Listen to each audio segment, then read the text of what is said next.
एक लंबे समय पहले एक बड़े शहर में बड़ी गंदी हालत में एक गरीब लड़की जीती थी। उसका नाम सरला था। वो अपने माता पिता और भाई के साथ एक छोटी सी घर में रहती थी। उसका पिता शहर में मिल रहे छोटे मोटे काम करता था और इतना ही नहीं, सारा दिन मेहनत करके कमाए हुए पैसों में से आधे पैसे वो दारू में लगा देता था। इसीलिए उनकी घर की हालत दिन ब दिन बिगड़ती गई। ना उनको हर रोज खाने के लिए खाना था, ना पहनने के लिए कपड़े थे। सरला का भाई भी हमेशा भूख की वजह से रोते रहता था और उसकी माँ की तबीयत हमेशा खराब थी। इसीलिए सरला उसके भाई का ध्यान रखती थी। सारे घर का काम भी वही करती थी। जितना था उतने में ही खाना पकाकर अपने भाई को देती थी और अपने माँ को भी खिला देती थी।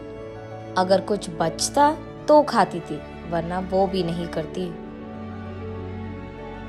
ऐसे दिन बीतते गए और उसकी माँ की हालत बिगड़ता गया। इसीलिए कम से कम 2 दिनों में एक बार भी खाना मिलना मुश्किल बन गया था। इसी कारण वो फैसला करती है कि वो भी कोई ना कोई काम करेगी और पैसे कमाएगी, ताकि उनको खाने के लिए खाना मिले और उनकी माँ के लिए दवाइयाँ भी। उसके बाद वो अपने एरिया में कुछ बच्चों से गुलाब के फूल खरीदती है और उसके बाद ट्रैफिक सिग्नल में जाकर उन्हीं फूलों को बेचने लगती है। ऐसे दिन पूरा खाए बिना सोए बिना मेहनत करके कमाए हुए कुछ पैसों से वो अपने भाई और माँ को खाना देती थी। बचे पैसों से वो जब अपनी माँ के लिए दवाइयाँ खरीदने जा रही थी, वहां उसका पिता आकर, ये सब खाने के लिए तुम लोगों को पैसे कहाँ से आए?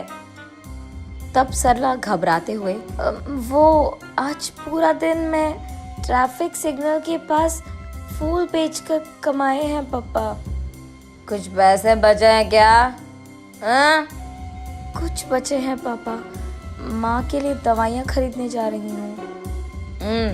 ठीक है, इधर दे दो, मैं जाकर लेके आऊंगा दवाइयाँ। मैं जाकर लाऊंगी ना पापा। पैसे दो इधर, दवाइयाँ लाएगी दवाइयाँ। ये कहकर उसके पास मौजूद पैसे सारे खींच लेता है। सरला रोते रोते ऐसे ही सो जाती है। अगले दिन कुछ खिलौने लेकर उसी ट्रैफिक सिग्नल के पास उन्हें बेचने जाती है सरला। आज कुछ भी करके माँ के लिए दवाइयाँ लेके ही जाना होगा। पापा को तो 1 भी रुपए नहीं मिलना चाहिए, ये फैसला करती है। उस ट्रैफिक सिग्नल में रुके हर कार के पास जाकर ऐसे ही पूछती है, खिलौने चाहिए क्या भैया? दीदी खिलौने हैं दीदी। सर 1 ले लो सर। मैडम 1 खिलौना ले लो मैडम। सर 1 खिलौना खरीदो सर। दीदी 1 खिलौना दीदी। ऐसे वहां आते जाते सब लोगों से वो विनती करती है, लेकिन 2 पैर होने के बावजूद एक भी खिलौना कोई भी नहीं खरीदता है और उसे 1 फूटी कौड़ी भी नहीं मिलती है। इसलिए सरला बहुत निराश होती है और क्योंकि वो सुबह से कुछ नहीं खाई है, उसे बहुत थकान सा होता है। लेकिन फिर भी जैसे ही ट्रैफिक सिग्नल के पास गाड़ियां रुकते हैं, वो भागते हुए फिर से बेचने की कोशिश करती है। लेकिन इतने में वो एक कार के सामने थकान के कारण चक्कर आकर गिर जाती है। जब आंखें खोलकर देखती है तो सरला एक बड़ी सी घर में और बड़े से बेड पर सोती रहती है और वहां मौजूद 2 आदमी, मेरा नाम सुरेश है बेटी और ये मेरी बीवी है सुमति। तुम चक्कर आकर गिर गई थी, इसलिए हम तुम्हें घर ले आए। तुम फिक्र मत करो, ऐसे कहते हैं। तुम्हारी नाम क्या है बेटी? मेरा नाम सरला है, मुझे घर जाना है। तुम कहाँ रहती हो बेटी? हम यही सिग्नल के पास मौजूद बस्ती में रहते हैं। हम तुम्हें खूब पढ़ाएंगे, तुम हमारे साथ रह जाओगी क्या? नहीं, मुझे घर जाना है। मेरा भाई छोटा है और माँ का तबीयत भी खराब है। आज मैंने एक भी खिलौना नहीं बेचा है। कुछ भी करके आज माँ के लिए दवाइयाँ लेके जाना ही होगा। मैं घर चली जाऊंगी।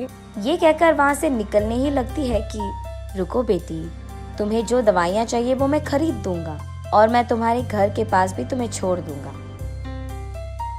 ये कहकर सरला को कार में बिठाकर कुछ दवाइयाँ और खाना खरीदकर सरला को उसके घर में ड्रॉप कर देते हैं। तब उस दिन सरला जो कुछ भी हुआ उसकी माँ को बताती है। अगर वो लोग फिर से दिख गए तो मेरी तरफ से शुक्रिया अदा करो उनका। ठीक है माँ, ये कहकर वो उस दिन पेट भर खाना खाती है और खुशी से सोती है सरला। अगले दिन सुरेश और सुमति सरला के घर आकर सरला के माँ के साथ ऐसे कहते हैं, हमारी भी सरला जैसी ही एक बेटी थी, तबीयत खराब होने के कारण वो गुजर गई। अगर आपको ऐतराज न हो तो आपकी बेटी को हम अपना लेंगे। हम वैसे भी गरीब हैं, कम से कम उसको तो एक अच्छी जिंदगी मिलेगी। ऐसे उसकी माँ को ऐतराज होने के बावजूद वो हाँ कहती है। माँ, मैं नहीं जाऊंगी माँ, तुम्हें छोड़कर नहीं जाना मुझे। ये कहते हुए सरला रो पड़ती है। तब सरला को वो लोग समझकर ऐसे कहते हैं, तुम्हारा सारा परिवार हमारे साथ रह सकता है, हमारे तो रिश्तेदार भी नहीं है और औलाद भी नहीं है, हमारे पास बहुत सारे पैसे हैं और तुम सबका देखभाल हम कर सकते हैं। सरला की माँ को ये बात मंजूर होती है।